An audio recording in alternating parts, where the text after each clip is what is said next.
कमला अपने दो बेटों अनिल और सुनील के साथ रहा करती थी। बड़े बेटे अनिल की शादी तो उसने कब से कर दी थी। बड़ी बहू एक गरीब घर से थी, लेकिन बहुत ही सीधी सादी और संस्कारी थी। वो कमला का बहुत ख्याल रखती थी। वैसे तो सब कुछ ठीक था, लेकिन कमला के जीवन में केवल एक ही दुख था कि उसने अभी तक पोते पोती का मुंह नहीं देखा था। रोज की तरह आज भी श्यामा अपनी सास के लिए चाय लेकर आई और देती हुई बोली, माँ जी ये लीजिए, चाय पी लीजिए।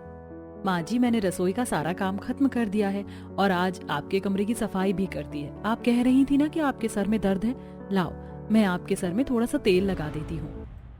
श्यामा तेल लाती है और अपनी सास के सिर में लगाने लगती है। तब उसकी सास कहती है, बहू वैसे तो तेरी हर बात अच्छी है, गरीब घर की होने के बाद भी तूने मेरे घर को बहुत अच्छी तरीके से मैनेज कर लिया है। मुझे तेरा सब कुछ पसंद है।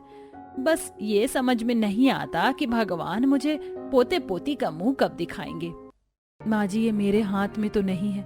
मैं तो रोज भगवान से प्रार्थना करती हूँ कि आपकी ये तमन्ना जल्दी ही पूरी हो जाए। मुझे पूरा विश्वास है माँ जी कि मैं जल्दी ही माँ बनूंगी। ठीक है बहू, तेरे ससुर जी भी आते होंगे, जरा उनके लिए चाय के साथ पकौड़े भी बना कर ले आ। ठीक है माँ जी, मैं अभी लाती हूँ। तब तक श्यामा के ससुर भी आ गए। श्यामा ने गरम गरम चाय और पकौड़े बनाकर उन्हें खिलाए। ससुर जी बहुत खुश हो गए और बोले, बहू तेरे हाथों में तो बड़ा ही स्वाद है, भगवान तेरी हर इच्छा पूरी करे। श्यामा ये सुनकर बहुत खुश हो जाती है। ऐसे ही समय बीत रहा था। अब कमला ने अपने दूसरे बेटे सुनील की भी शादी कर दी। सुनील की पत्नी शीतल एक बहुत बड़े बिजनेसमैन की बेटी थी। जब वो घर आई तो अपने साथ बहुत बड़ी बड़ी संदूकें और अलमारियां लेकर आई, जो कपड़ों से पूरी तरह भरी हुई थी। ये देखकर कमला बोली, अरे बहू इतने सारे कपड़े। हाँ मुझे कपड़े पहनने का बहुत शौक है, इसलिए मेरे पिताजी ने इतने सारे कपड़े दिलाए हैं। अब शादी के दूसरे दिन नई बहू की पहली रसोई थी। नई बहू नहा धोकर तैयार होकर किचन में पहुंची तो देखा कि उसकी जेठानी किचन में पहले से ही मौजूद है और उसने एक बहुत सुंदर सा अनारकली सूट पहन रखा है। ये देखकर शीतल सोचने लगी, मैंने तो सुना था कि मेरी जेठानी किसी गरीब घर की लड़की है। जेठ जी की भी इतनी कमाई नहीं है कि वो उसे इतना महंगा ड्रेस दिला सके, लेकिन इसने तो बड़ा ही सुंदर ड्रेस पहन रखा है। आखिर इसने इतना महंगा ड्रेस खरीदा कहाँ से है? मुझे तो इतना सुंदर ड्रेस नहीं मिला, इससे पूछती हूँ। फिर शीतल कहती है, अरे भाभी आप पहले से ही रसोई में? आओ देवरानी जी, मैंने सोचा कि आपकी पहली रसोई है तो कुछ तैयारी मैं पहले ही कर दूं ताकि आपको खाना बनाने में आसानी हो। अरे लेकिन ये क्या, आपने इतना हैवी जोड़ा पहन रखा है। एक तो ऐसे ही गर्मी का मौसम है, ऊपर से किचन में इतनी गर्मी, अभी कुछ हल्का फुल्का पहन लेना था आपको। मेरे पिताजी ने मुझे सारे महंगे महंगे कपड़े दिए हैं। वैसे भी मुझे हल्के कपड़े पहनने की आदत नहीं है, मैं कीमती कपड़े ही पहनती हूँ। ठीक है देवरानी जी, वैसे आपका ड्रेस बहुत सुंदर है। ऐसा कहकर श्यामा काम में लग जाती है। फिर शीतल उससे पूछती है, वैसे भाभी आपका ड्रेस भी बहुत सुंदर लग रहा है, कहाँ से खरीदा आपने? अरे ये मैंने कहीं से नहीं खरीदा, ये मैंने खुद अपने हाथों से सिला है। अच्छा तो आप कपड़े भी सिलती हैं? हाँ मैं अपने कपड़े खुद ही सिलती हूँ, मुझे अच्छा लगता है। अच्छा शीतल अब तुम खाना बना लो, मैं चलती हूँ। अगर मेरी किसी मदद की जरूरत पड़े तो मुझे आवाज दे देना। ऐसा कहकर श्यामा वहां से चली जाती है और शीतल सोचती है, क्या भाभी सच कह रही है? इतना सुंदर ड्रेस उन्होंने खुद बनाया होगा? हो भी सकता है, वैसे भी जिनके पास पैसों की कमी होती है वो ऐसे ही सूट बनाना सीख जाते हैं। मुझे तो ये सब चिंता करने की जरूरत ही नहीं है। ऐसा कहकर शीतल भी अपने काम में लग जाती है। धीरे धीरे समय आगे बढ़ रहा था। श्यामा हमेशा की तरह बहुत जिम्मेदार थी। वो अपने सारे काम समय पर कर लेती थी और कभी भी शीतल का इंतजार नहीं करती थी। इसीलिए घर के सभी लोग श्यामा को बहुत प्रेम करते थे, लेकिन शीतल को इससे बहुत जलन होती थी। अब शादी को कुछ महीने बीत चुके थे। एक दिन शीतल अपने पति से बोली, सुनील मुझे कुछ पैसों की जरूरत है, मैं अपने लिए एक अच्छी सी ड्रेस खरीदना चाहती हूँ। वैसे भी जब से शादी हुई है मैंने कोई भी अच्छी ड्रेस खरीदी नहीं है अब तक। सुनील कुछ सोचता है, फिर 5,000 रुपए से दे देता है। ये देखकर शीतल कहती है, सिर्फ 5,000 रुपए? इतने पैसे से क्या होगा? खैर कोई बात नहीं, कुछ पैसे मेरे भी पास रखे हुए हैं, मैं इन सबको मिलाकर अपने लिए एक ड्रेस ले लेती हूँ। इसके बाद शीतल श्यामा के पास जाती है और कहती है, भाभी मुझे एक अच्छी सी ड्रेस खरीदना है, मैं मार्केट जा रही हूँ, चलिए ना आप भी अपने लिए एक अच्छी ड्रेस खरीद लीजिए। आपने भी तो ना जाने कितने दिनों से अच्छी ड्रेस नहीं खरीदी होगी। शीतल, मुझे ड्रेस खरीदने की जरूरत नहीं पड़ती, मैं तो खुद ही सिलती हूँ ना। खैर तुम कह रही हो तो मैं उनसे कुछ पैसे ले लेती हूँ, मैं कुछ कपड़ा और स्टोन वगैरह ले आऊंगी, उससे मैं अपने लिए ड्रेस बना लूंगी। उसके बाद श्यामा भी अपने पति से कुछ पैसे ले लेती है। वो लोग बाजार जाते हैं। शीतल ने मॉल से अपने लिए एक अच्छा सा ड्रेस खरीदा। श्यामा ने लोकल मार्केट से अपने लिए कुछ कपड़े और कुछ लेस के साथ ही सजावट की कुछ चीजें खरीदी और दोनों घर आ गई। अगले दिन दोनों ही शादी में जा रहे थे। दोनों बहुएं तैयार होकर बाहर आईं। कमला ने दोनों को देखकर कहा, अरे वाह, आज तो मेरी दोनों बहुएं बड़ी ही सुंदर लग रही हैं। लगता है तुम दोनों ने ही मॉल से नई ड्रेस खरीदी है। नहीं माँ, शीतल ने ड्रेस खरीदी है, मैं तो कपड़ा लेकर आई थी और खुद ही सिलाई की है। हाँ बहू, तेरे हाथ में तो बड़ा ही गुण है, बड़ी सुंदर ड्रेस ली है तूने। तेरी ड्रेस शीतल की ड्रेस से कुछ कम नहीं लग रही। श्यामा की तारीफ सुनकर शीतल जल जाती है, लेकिन वो कुछ नहीं कह पाती। वो लोग शादी में चले जाते हैं। ऐसे ही कुछ दिन बीत जाते हैं। एक दिन शीतल को पता चलता है कि वो प्रेग्नेंट है।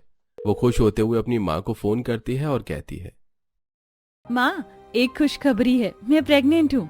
अरे वाह बेटी, ये तो बहुत अच्छी खबर है, तेरा जीवन बदलने वाला है। तूने अपने घर वालों को बताया नहीं?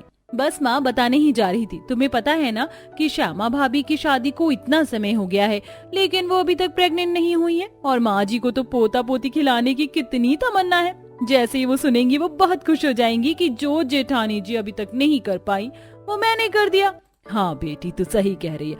अब तो तेरे ठाट बाट अलग होंगे, तुझे तेरे ससुराल वाले और ज्यादा प्यार करेंगे। तो तू जल्दी से जा और अपनी सास को ये खुशखबरी दे। ठीक है माँ, मैं अभी जाती हूँ।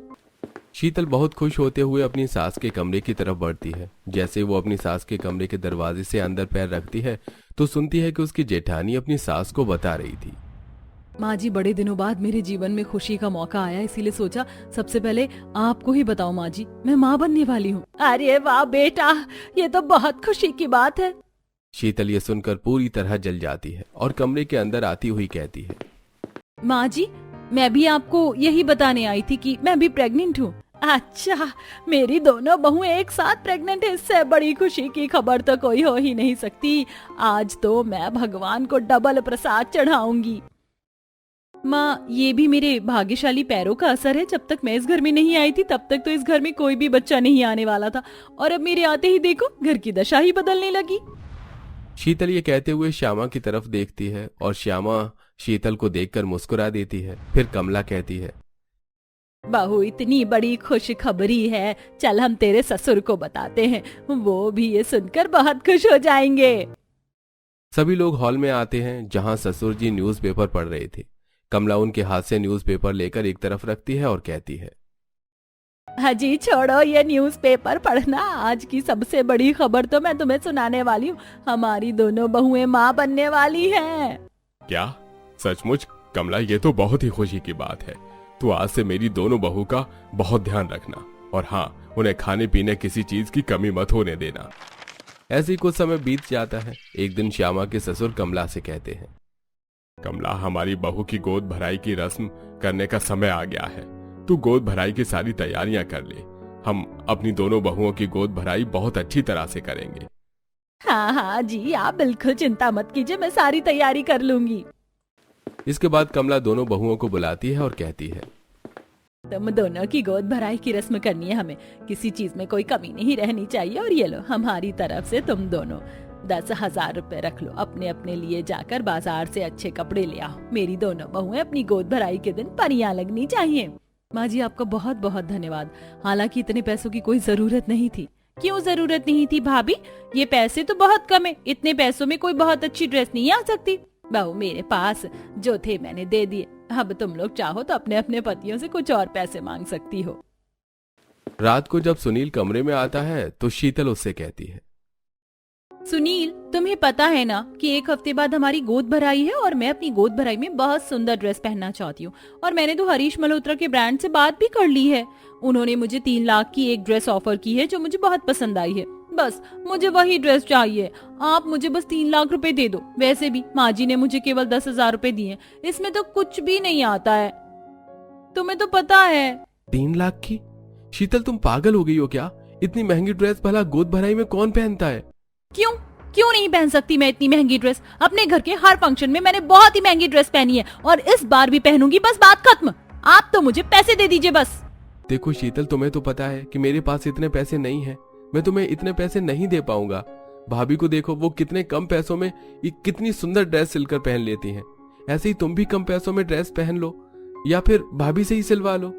तुम कुछ भी बोल रहे हो सुनील। मैं अपना ड्रेस भाभी से क्यों सिलवाऊं? मैं तो वही ड्रेस पहनूंगी जो मैंने पसंद की है अपने लिए। और रही बात पैसों की, तो आपने ही तो मुझे तिजोरी में रखने के लिए पैसे दिए थे ना, उसी में से पैसे निकाल कर मुझे दे दो। देखो शीतल, मैं अपनी जॉब स्विच करके एक नया बिजनेस स्टार्ट करना चाहता हूँ और बस मैंने उसी के लिए कुछ सेविंग्स कर रखी हैं और अपनी सेविंग से मैं पैसे नहीं निकाल सकता। तुम इतनी महंगी ड्रेस का सपना छोड़ दो और कोई सिंपल सी ड्रेस पहन लो। ऐसा कहकर सुनील सो जाता है। शीतल को सुनील पर बहुत गुस्सा आता है और वो कर भी क्या सकती थी। अगले दिन श्यामा शीतल के पास आती है और कहती है, शीतल, मैं बाजार जा रही हूँ अपनी गोद भराई के लिए कपड़े और स्टोन लेस वगैरह लेकर आऊंगी, जिससे मैं अपनी ड्रेस बना सकूं। तुम भी मेरे साथ चलो। चाहे तो तुम मार्केट से ड्रेस खरीद लेना, तुम चाहो तो मैं तुम्हें सिलकर भी दे सकती हूँ। नहीं नहीं भाभी, अभी मेरी तबीयत ठीक नहीं है। मैंने इस बारे में अभी कुछ सोचा भी नहीं है। आप जाइए, मैं फिर कभी चली जाऊंगी। अब श्यामा बाजार जाती है। वो अलग अलग कई दुकानों से देखकर अपने लिए ड्रेस बनाने के लिए अच्छे कपड़े खरीदती है, लेस खरीदती है, स्टोन खरीदती है और अलग अलग तरह की चीजें भी खरीदती है और घर आ जाती है। फिर दोनों बहुएं साथ में खाना बनाती हैं और रात होने पर श्यामा अपनी मशीन लेकर अपने कमरे में सिलाई करने बैठ जाती है। रात हो चुकी थी और सुनील अपने कमरे में जाता है। थोड़ी देर बाद सुनील कमरे से बाहर आता है और अपनी माँ को आवाज देता है, माँ कहाँ है सभी लोग? बाहर आइए। क्या हुआ बेटा? इतनी रात को शोर क्यों मच रहा है? माँ, शोर न मचाऊं तो और क्या करूं? मैंने अपनी जॉब से जो कुछ पैसे सेव करके अपने बिजनेस के स्टार्टअप के लिए रखे थे वो चोरी हो गए और शीतल भी कह रही है कि उसे कुछ नहीं पता। ये कैसे हो गया? आज तक तो हमारे घर से कभी पैसे चोरी नहीं हुए।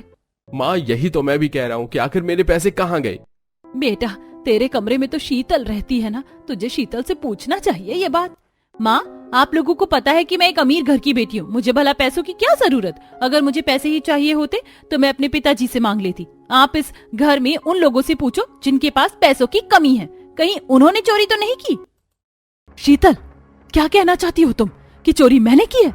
मैं भला चोरी क्यों करूंगी?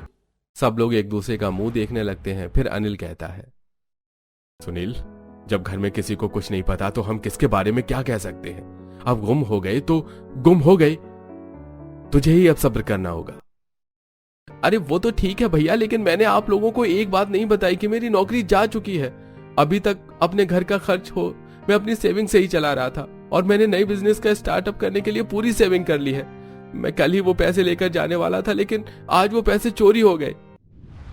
अनिल को यह सुनकर बहुत दुख होता है। श्यामा भी ये सारी बातें सुनकर बहुत दुखी हो जाती है। सभी लोग अपने अपने कमरे में चले जाते हैं। श्यामा अनिल से कहती है, सुनील भैया सचमुच बहुत परेशान है। हम में से किसी को तो ये भी नहीं पता कि उनकी जॉब भी चली गई है। अगर हो सके तो हमें उनकी मदद करनी चाहिए। हाँ श्यामा, तुम सही कहती हो, लेकिन हमारी भी फाइनेंशियल कंडीशन इतनी अच्छी नहीं है कि हम सुनील की मदद कर सकें। बात आई गई हो जाती है। अब गोद भराई का दिन पास आ जाता है। दोनों बहुएं अपने अपने कमरे में गोद भराई की तैयारी में लगी हुई थी। एक दिन कमला अपने पति और दोनों बेटों के साथ हॉल में बैठी बातें कर रही थी। तभी शीतल बाजार से घर आई और अपनी सास को एक कीमती लहंगा दिखाते हुए बोली, माँ जी देखिए, मैंने ये लहंगा अपनी गोद भराई पर पहनने के लिए खरीदा है। सभी लोग वो लहंगा देखकर चौंक गए। सुनील बोला, ये तो वही हरीश मल्होत्रा का लहंगा है ना, जिसके बारे में तुम मुझे बता रही थी। ये तो पूरे 3 लाख का है।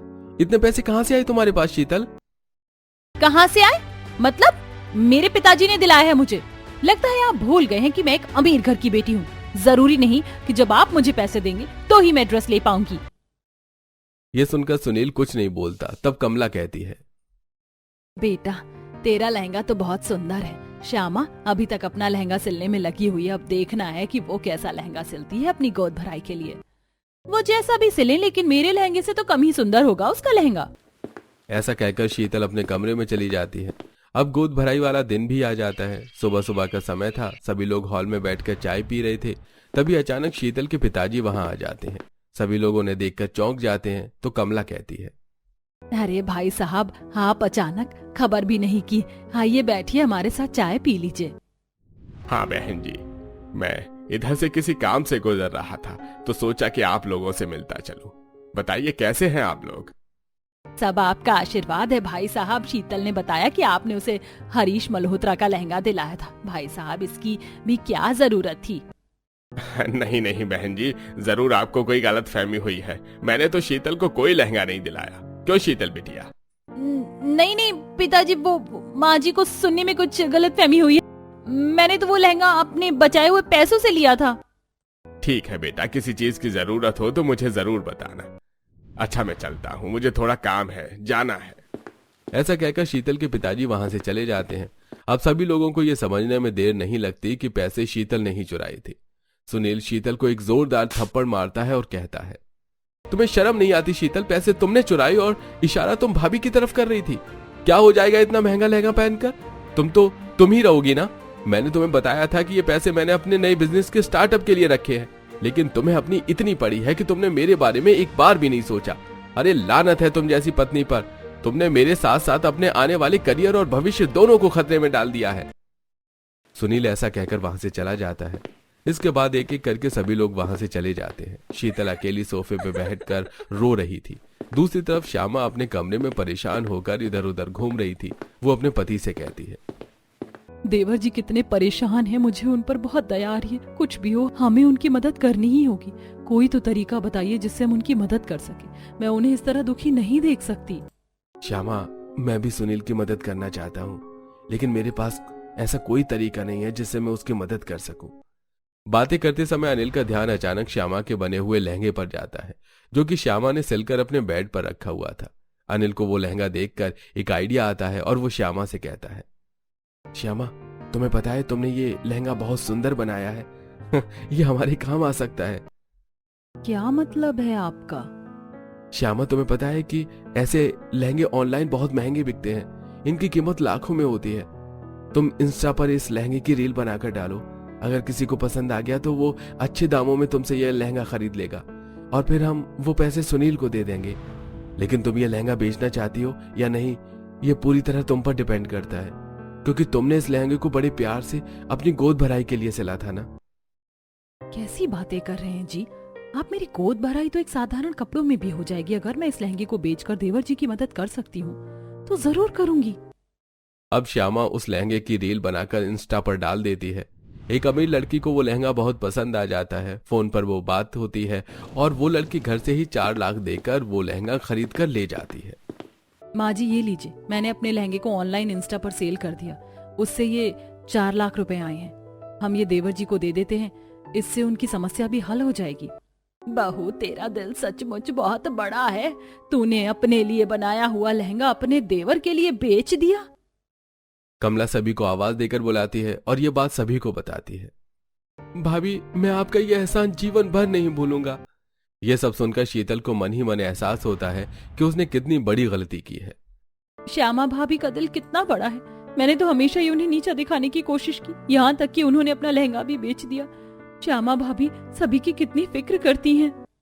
शीतल अपने कमरे में जाती है और अपनी एक फ्रेंड को फोन करती है और कहती है, प्रभा, तुझे याद है ना, मुझे तो उस दिन हरीश मल्होत्रा के स्टोर पर मिली थी। हाँ हाँ, याद है। तूने इतनी सुंदर ड्रेस ली थी, मुझे भी वो ड्रेस बहुत पसंद आई थी और मैंने तुझसे कहा था कि वो ड्रेस तू मुझे दे दे, पर तूने मुझे नहीं दी। मैंने वो ड्रेस अब तक नहीं पहनी है। अगर तुझे वो ड्रेस चाहिए तो तू वो ले जा, मैं अपने लिए कुछ और ले लूंगी। लेकिन तू वो ड्रेस क्यों नहीं पहन रही है? वो सब मैं तुझे बाद में बताऊंगी। अभी मुझे पैसों की जरूरत है। तू चाहे तो मुझे कुछ कम पैसे दे देना, लेकिन वो ड्रेस तू मुझसे ले जा। मुझे पैसे अभी चाहिए। शीतल अपनी सास को बताकर घर से चली जाती है। वो प्रभा को ड्रेस दे देती है और प्रभा से मिले पैसों से वो 2 नई ड्रेस लेती है और अपने घर आती है। फिर सभी के सामने वो श्यामा को एक ड्रेस देती है और कहती है, श्यामा भाभी, मुझे माफ कर दो। मेरी इतनी सारी गलतियों के बाद भी आपने कभी मेरे लिए कुछ बुरा नहीं सोचा। मुझे अपनी गलती का एहसास हो चुका है। मैंने अपनी ड्रेस को सेल कर दिया और उन पैसों से मैं 2 सेम ड्रेस लेकर आई हूँ। ये सुनकर सभी लोग बहुत खुश हो जाते हैं। श्यामा वो ड्रेस खुशी खुशी ले लेती है। उसके बाद कमला सुनील से कहती है, बेटा, हम सबने शीतल को माफ कर दिया, अब तू भी उसे माफ कर दे। अब सुनील भी उसे माफ कर देता है। शाम को गोद भराई की रस्म शुरू होती है। दोनों बहुएं एक जैसा लहंगा पहनकर बाहर आती हैं। वो दोनों बहुत सुंदर लग रही थी। सभी मेहमानों की नजर उन दोनों पर ही थी। कमला को अपनी बहुओं को देखकर बहुत गर्व होता है और उन दोनों की गोद भराई भी हंसी खुशी हो जाती है।